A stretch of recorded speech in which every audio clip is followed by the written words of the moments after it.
How to repost someone else's Instagram story to your own. Hi everyone, this is Kate and I'm back with another video. Now without any further ado, let's get started.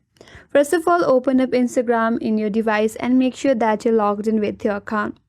Now the only way to repost someone else's Instagram story to your own is that if you are tagged into that story.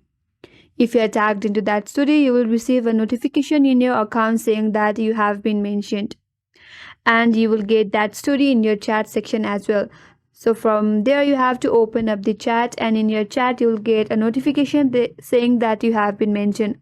Simply open up that conversation, and from your conversation tap on that story, and once you tap on it, there you will find a button as add to your story.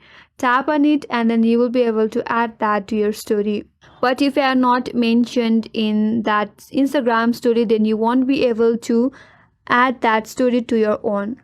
The only way to add that story is either to screen record or to screenshot that story and then add to your story.